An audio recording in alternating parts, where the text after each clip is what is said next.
밴쿠버 국제공항. 아침 10시. 캐나다인 커플 조와 데이브가 함께 대화를 나누고 있습니다.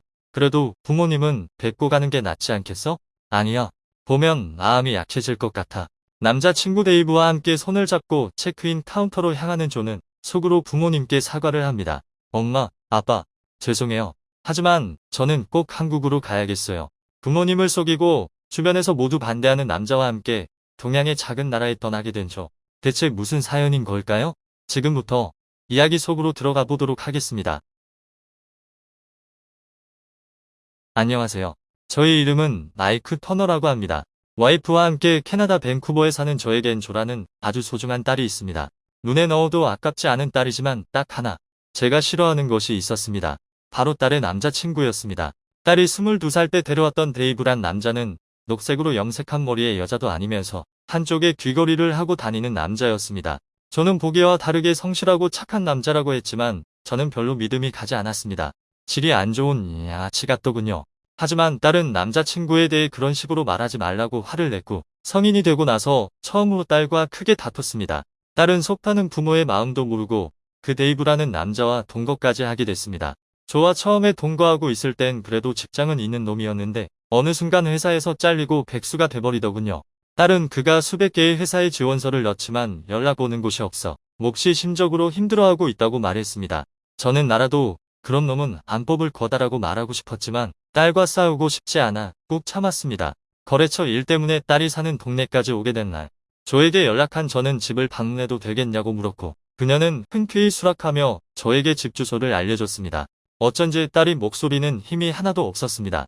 지하 아파트니 상태가 안 좋을 거라고 예상했지만 실제로 딸이 사는 곳을 보니 누추한 곳인 게 확 느껴졌습니다. 아파트 입구에 그 흔한 관리인들마저 없더군요. 딸의 집 안에서 초인종을 2번이나 눌렀는데도 아무 대답이 없었습니다. 혹시나 하는 마음에 문고리를 돌리는데 놀랍게도 문은 정말 잠겨있지 않았습니다. 현관문을 열고 안으로 들어간 저는 집안 곳곳에 굴러다니는 술병들을 보고 경악을 금치 못했습니다. 무슨 집안이 사람 사는 곳이 아니라 돼지우리 같더군요. 그리고 그 돼지우리 같은 곳 한가운데에는 식은땀을 흘리며 쓰러져 있는 딸이 있었습니다. 저는 깜짝 놀라 딸을 당장 업고 큰 병원 응급실로 데려갔습니다. 의사는 딸이 급성 담낭염에 걸렸다면서 응급 담낭 수술을 받아야 할 것 같다고 이야기했습니다. 저는 연락을 받고 병원으로 뛰어온 와이프와 함께 수술이 잘 끝나기만을 기도했습니다. 저는 딸의 휴대폰을 통해 데이브에게 연락했지만 뭐라고 있는 건지 전화도 안 받더군요. 그와 연락을 닿은 건 수술을 끝난 후 다음날 아침이었습니다. 저는 딸이 수술받았던 사실과 함께 병원 이름을 알려줬습니다. 그래도 지 여자친구라고 수술받은 게 큰일이라는 건 아는지 충격받은 목소리와 함께 바로 가겠다는 말을 하더니 30분도 채 되지 않아 도착했습니다. 일어난 딸은 데이브가 괜찮냐고 묻는데도 대답하지 않고 노려보기만 했습니다. 둘의 사이가 심상치 않아 보였습니다. 안 그래도 데이브가 못마땅했던 저는 어제 집에서 본 광경 얘기를 꺼내면서 술병이 왜 그렇게 많이 굴러다니냐면서 꾸중했습니다. 그러자 딸이 평소에 쌓인 게 있었던 것인지 제 말에 이렇게 대꾸했습니다. 술만 마시는 줄 알아요? 제 약도예요. 돌아버리겠다고요.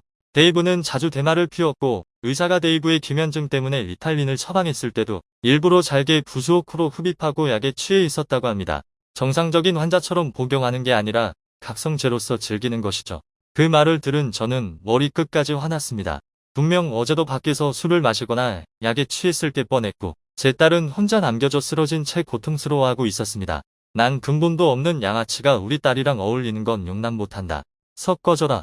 평소라면 저를 말렸을 딸도 남자친구를 외면하고 있었습니다. 훌축은 데이브는 병실을 떠났습니다.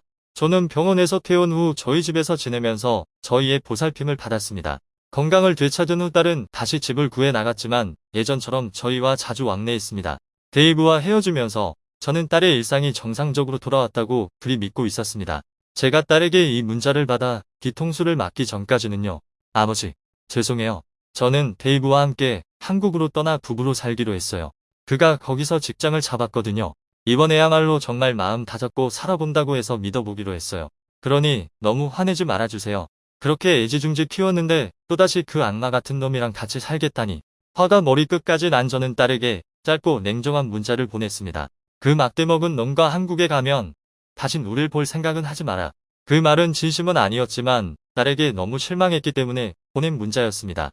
그 뒤로 저희는 3년간 딸을 연락하지 않았습니다. 그전에는 항상 딸이 먼저 저에게 살갑게 다가와 화를 풀어주곤 했지만 그날 이후로는 짧은 문자 하나 받아본 적 없어요. 씁쓸한 마음과 그리움을 품고 살아가던 어느 날 주말에 함께 TV를 보고 있는 우리 부부의 집에 전화기가 울렸습니다. 전화의 주인공은 저희 딸 조였죠. 와이프는 울음을 터뜨리면서 왜 그동안 연락도 안 했냐고 딸을 원망했습니다. 저도 옆에서 눈시울을 붉히면서 스피커폰으로 들려오는 두 모녀의 대화를 들었습니다. 그동안 어떻게 살았는지를 1시간 넘게 이야기하던 딸은 한국으로 저희를 초대하고 싶다고 말했습니다. 부모인 저희는 자식의 초대를 거절할 이유가 없었습니다. 한국 인천공항에 도착해 마중 나온 딸 레이를 본 날 저는 깜짝 놀랐습니다. 데이브의 외양이 180도 바뀌었기 때문이죠.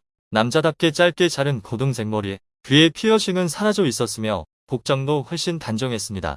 데이브는 껄렁껄렁한 분위기가 아예 사라져 있었으며 말투도 정중했습니다.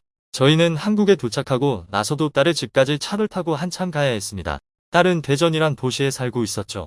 피곤한 몸을 이끌고 집에 들어선 순간 저는 깜짝 놀랐습니다. 제 생각보다 더 좋은 집에 살고 있었기 때문입니다. 딸은 2개의 방이 딸린 집에 살고 있었는데 전망도 꽤 좋았고 살림살이들도 있을 게 다 있었죠. 여기저기 수납 공간이 많은 곳도 참 마음에 들더군요. 밴쿠버에 있을 때는 월세가 싸다면서 좁아터진 지하 아파트에 들어가서 살림살이도 제대로 안 갖추고 살고 있는 꼴이 너무 답답했는데 이제 좀 사람 사는 집 같았습니다. 딸은 밴쿠버에 살 때보다 한국 대전에 살 때 월세가 훨씬 덜 들면서도 좋은 집을 살 수 있다면서 한국살이가 정말 좋다고 했습니다. 월세를 매달 45만원 내고 살고 있는데 캐나다 달러로 약 450달러 정도밖에 안 한다는 말을 듣고 엄청 놀랐습니다. 딸이 사는 곳은 시골도 아니었고 대전도 한국의 큰 대도시 중 하나라고 들었는데 이 정도 가격밖에 안 한다는 게 믿기지 않았죠. 저희는 딸의 집에서 식사를 하면서 딸 레에게 이것저것 묻기 시작했습니다. 도대체 어떻게 하다 한국에 오게 된 것이며 데이브는 어떻게 해서 이곳에서 교사 일을 하고 있냐고요. 캐나다에서 3년 만에 딸과 통화를 했을 때 데이브가 아이를 가르치는 교사라는 말을 듣고 저희는 기절초풍하는 줄 알았습니다. 그런데 실제로 한국에 와서 봐보니 데이브는 외양, 말투, 행동 모든 것이 이전과 달라져 있었고 제법 선생님이 어울리게 되더군요. 저는 대체 어떻게 그가 이렇게 달라질 수 있었는지 궁금했습니다. 데이브가 입을 열어 그동안 있었던 일을 설명하기 시작했습니다. 딸이 쓰러진 후 데이브는 자신의 행동을 후회했지만 아무리 연락을 해도 무시하는 딸 때문에 해인처럼 지내고 있었죠. 엉망으로 살고 있던 데이브에게 해외에 사는 친구가 연락을 해왔고 실연의 상처 때문에 힘들어하는 데이브를 안타까워하면서 한국에 놀러 오라고 했다고 합니다. 괴로움을 조금이라도 잊고 싶었던 데이브는 한 달 정도 생활비밖에 남지 않은 통장을 탈탈 털어 비행기 값을 써버렸습니다. 한국 친구 집에서 머물게 된 데이브에게 친구는 이곳저곳을 관광시켜줬죠. 데이브도 멋진 한국을 마음껏 즐기고 싶었지만 심란한 속내 때문에 아무리 맛있는 것을 먹고 좋은 것을 보러 가도 즐겁지 않았습니다. 오히려 그의 마음을 끈 것은 친구 집 뒤에 있는 뒷산이었는데요. 친구는 한국까지 와서 재밌는 건 구경 안 하고 산을 탄다고 신기하게 생각했지만 조용한 분위기와 상쾌한 바람, 우거진 숲은 데이브의 마음을 평온하게 만들었죠. 그는 도시에서도 산을 쉽게 찾아볼 수 있는 한국이 참 신기했다고 합니다. 데이브는 매일같이 산을 올랐습니다. 그러다 보면 나이 드신 분들이 외국인이 산을 잘 탄다고 신기해하며 말을 걸어주시거나 음식을 나눠주시곤 했습니다. 데이브는 한국인 어르신분들과 휴대폰 번역기로 대화를 나누곤 했는데 그렇다고 모든 한국인과 번역기를 써서 대화하는 건 아니었습니다. 뒷산에서 자주 만나는 아저씨 중 한 분은 영어가 꽤 유창하셔서 그와 꽤 깊은 대화를 나눌 수도 있었거든요. 데이브는 그에게 괴로운 자신의 심정을 털어놓았는데요. 여자친구 조에게 큰 잘못을 했는데 어떻게 해야 다시 잡을 수 있을지 모르겠다고 말했습니다. 미래 계획도 없이 흥청망청 사는 남자라 믿을 수 없다며 다신 안 만난다고 이야기했답니다. 그러자 그 한국인 아저씨께서는 너의 미래 계획을 보여주면 되는데 뭐가 문제냐라고 말씀하셨습니다.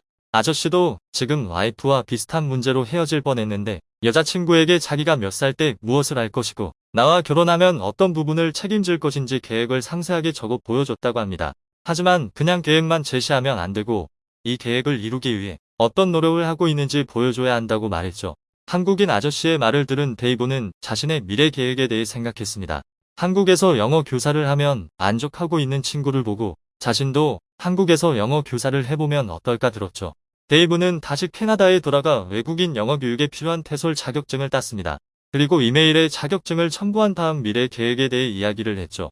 데이브는 조와 함께 한국을 가고 싶다고 밝혔습니다.